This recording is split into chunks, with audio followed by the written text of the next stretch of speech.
दोस्तों आज मैं आपको एक बहुत ही इंटरेस्टिंग स्टोरी सुनाऊंगा और श्रीमद् भगवद गीता में बताई गई वो टेक्निक्स का खुलासा करूंगा जिससे आप अपने किसी भी डर या फियर को दूर कर सकते हैं। दोस्तों श्रीमद् भगवद गीता में भगवान श्री कृष्ण ने अर्जुन का हाथ थामकर अर्जुन को अर्जुन के डर से बाहर निकाला था। अर्जुन जिसकी हिम्मत ही नहीं हो रही थी अपने गुरुओं और रिश्तेदारों से युद्ध करने की, क्योंकि अर्जुन को डर था अपने परिजनों को खोने का। श्री कृष्ण ने कुछ खास टेक्निक्स या स्ट्रेटेजीज यूज की जिससे अर्जुन ने पहले तो अपने डर को जीता और बाद में युद्ध में भी जीत हासिल की। इन टेक्निक्स को अच्छे से समझने के लिए और ये जानने के लिए डर क्या है, पहले हम एक स्टोरी सुनते हैं। एक बार एक बकरी चराने वाला अपनी बकरियों को चराने के लिए जंगल में लेकर जाता है। गलती से एक बकरी और बकरी के 2 बच्चे जंगल में ही छूट जाते हैं। बकरी पहले तो थोड़ा घबराती है क्योंकि बकरी अच्छे से जानती है जंगल में शेर है और आज की रात बकरी उसका खाना बनने वाली है। बकरी को अपनी मौत का डर सताने लगता है। माँ को डरा देखकर बकरी के बच्चे भी डर जाते हैं। बच्चों को उदास देख बकरी एक योजना यानी प्लान बनाती है और बच्चों को अपना प्लान बताती है। बच्चों को प्लान सुनकर थोड़ी तसल्ली होती है। शाम को शेर का शिकार करने का समय आता है। जैसे ही शेर अपनी गुफा से बाहर निकलता है, बकरी अपने दोनों बच्चों के साथ शेर की गुफा में ही जाकर छिप जाती है। एक पेड़ पर बैठा बंदर ये सब कुछ देख लेता है। शेर सारा जंगल छान मारता है। शेर को कोई भी शिकार खाने को नहीं मिलता और शेर थक हार कर खाली हाथ गुफा की ओर वापस लौट रहा होता है। तभी पेड़ पर बैठा बंदर शेर को बताता है गुफा में बकरी अपने बच्चों के साथ छिपी है। शेर को विश्वास ही नहीं होता। शेर बंदर को जवाब देता है बकरी की इतनी हिम्मत हो ही नहीं सकती, पर बंदर शेर को आश्वासन देता है और कहता है वो सच बोल रहा है। शेर इस पर खुश हो जाता है और बोलता है आज तो मेरी दावत हो जाएगी। जैसे ही बकरी और उसके बच्चों को पता लगता है कि शेर गुफा के बाहर खड़ा है, बकरी और उसके बच्चे डर जाते हैं। बकरी बच्चों से कहती है जैसे हमने प्लान बनाया है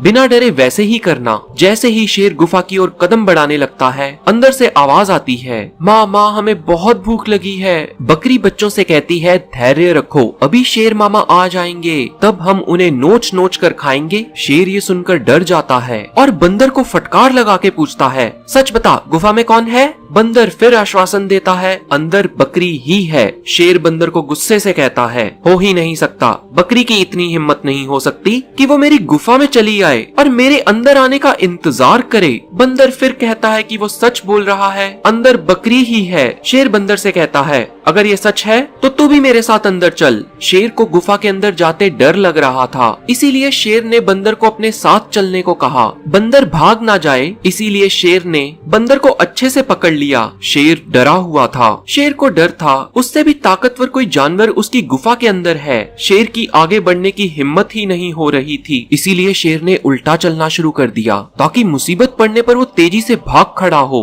शेर का मुंह गुफा के उलट था। तभी बकरी के बच्चे प्लान के मुताबिक जोर जोर से चिल्लाने लगे माँ माँ बहुत जोर के भूख लगी है, अब और रहा ही नहीं जा रहा। जैसे ही बकरी ने बंदर और शेर को गुफा के अंदर आते देखा, बकरी का ध्यान गया शेर ने बंदर को पकड़ा हुआ है। बकरी ने बच्चों से कहा वो देखो बंदर चाचा शेर मामा को पकड़कर ले आए हैं। अब हम लोग शेर को नोच नोच कर बोटियां अलग अलग करके खाएंगे। ये सुनकर शेर को लगा बंदर उसको किसी का शिकार बनाने के लिए लेकर जा रहा है और शेर वहां से दुम दबा के भाग निकला। शेर के साथ साथ बंदर भी भाग गया। बकरी और उसके बच्चों की जान बच गई। दोस्तों अब हम आते हैं गीता ज्ञान पर। शेर को डर लगा जब उसको पता लगा शेर से भी ताकतवर कोई जानवर उसकी गुफा में है। ये शेर के लिए एक अलग चीज थी या कह लीजिए एक नया तजुर्बा था। शेर ने कभी भी ऐसी परिस्थिति या सिचुएशन का सामना किया ही नहीं था। उसी तरह अर्जुन के सामने अर्जुन के भाई और गुरु खड़े थे जिनको मारने के बाद ही अर्जुन को जीत हासिल हो सकती थी। ये शेर की तरह अर्जुन के लिए भी एक नई परिस्थिति थी।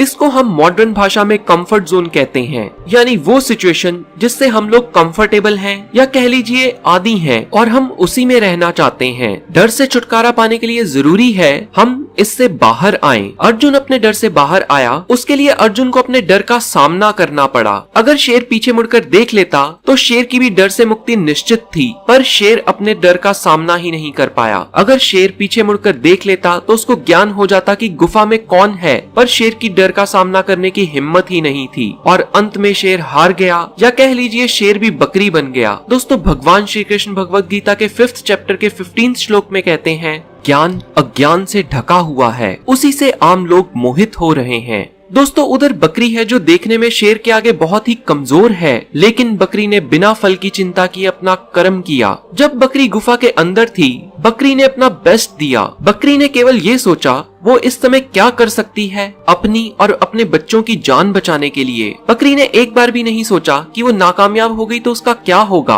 बकरी ने फल की यानी अंजाम की चिंता ही नहीं की। बकरी ने अपने मन पर नियंत्रण रखकर फल को भगवान के ऊपर छोड़ दिया। दोस्तों श्रीमद् भगवद गीता के 2nd चैप्टर के 47 श्लोक में भगवान श्री कृष्ण बताते हैं, कर्म कर, फल की चिंता मत कर। दोस्तों हम भी असल जिंदगी में शेर हैं, लेकिन हमें अपने अंदर छिपे पोटेंशियल का पता ही नहीं है और इसका कारण है अज्ञानता की वो चादर जो हमारे ज्ञान ने ओढ़ रखी है। इंसान के पास अल्टीमेट पोटेंशियल है, पर वो सामने तभी आता है जब हमें ज्ञान होता है। अर्जुन को ज्ञान दिया भगवान श्री कृष्ण ने, तभी अर्जुन का डर खत्म हुआ। और अगर अर्जुन अपने कंफर्ट जोन से बाहर आकर युद्ध जीत सकता है तो हम भी हर प्रकार के अपने डर को खत्म करके आगे बढ़ सकते हैं। दोस्तों शेर ने एक बहुत बड़ी भूल की। शेर जब आगे बढ़ रहा था तो उसके मन में बहुत सारे डाउट और शंकाएं थीं, इसीलिए शेर उल्टा चल रहा था। उधर अर्जुन की सभी शंकाएं भगवान श्री कृष्ण ने दूर की। अर्जुन का माइंड भी डावाडोल था, पर श्री कृष्ण ने अर्जुन को रोक लिया, आगे बढ़ने ही नहीं दिया। तभी श्री कृष्ण ने अर्जुन को गीता ज्ञान दिया।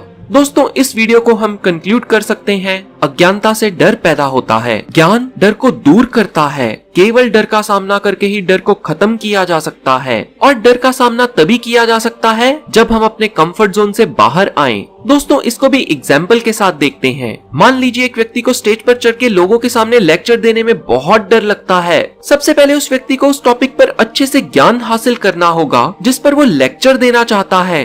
फिर उस व्यक्ति को अपने कंफर्ट जोन से बाहर आना होगा। आज तक वो स्टेज पर चढ़ा ही नहीं है, आज उसको इसके उलट करना होगा और स्टेज पर खड़ा होना होगा, और ऐसा करके वो अपने डर का सामना करेगा। और इसके लिए वो व्यक्ति पहले अपने एक दोस्त के साथ प्रैक्टिस भी कर सकता है, और फिर दूसरे दोस्त के सामने, और फिर कुछ जाने पहचाने लोगों के साथ, और लास्ट में बहुत से लोगों के साथ और बहुत से लोगों के सामने। दोस्तों एंड में वो व्यक्ति जब स्टेज पर खड़ा होगा उसको फल की चिंता नहीं करनी होगी। ज्यादातर लोग यही गलती करते हैं। लोग यही सोचते हैं दूसरे मेरे बारे में क्या सोचेंगे, मैंने कोई गलती कर दी तो सब हंसेंगे, एटसेट्रा एटसेट्रा। दोस्तों मैं जानता हूँ ये इतना आसान नहीं है। मैं आपको ये भी सलाह दूंगा, अगर आप बहुत ज्यादा डरते हैं तो आप अपने डर से छुटकारा पाने के लिए किसी बाहरी व्यक्ति की भी मदद ले सकते हैं, जैसे अर्जुन ने श्री कृष्ण की मदद ली थी। आप भी अपने डर को डिस्कस कर सकते हैं किसी क्लिनिकल साइकोलॉजिस्ट से। ये लोग आपको इन स्टेप्स को फॉलो करवाने में मदद करेंगे, और गवर्नमेंट हॉस्पिटल में आसानी से कम पैसे खर्च करके आप इनकी मदद ले सकते हैं। याद रहे ये लोग एक बैसाखी की तरह काम करते हैं, जो शुरू में हमें सहारा देते हैं, और जब हम अपने पैरों पे खड़े हो जाते हैं तो हम अपने डर को खुद ही जीत लेते हैं। दोस्तों जो कहानी मैंने आपको सुनाई वो मेरे दोस्त आकाश ने मुझे सुनाई थी, और ये आध्यात्मिक ज्ञान भी उसी ने मुझे बताया। इसके लिए मैं उसका दिल से आभारी हूँ। मैं उम्मीद करता हूँ वीडियो आपको पसंद आई होगी। एंड में यही कहूंगा, कमेंट में गाली दोगे तो डिलीट कर दूंगा,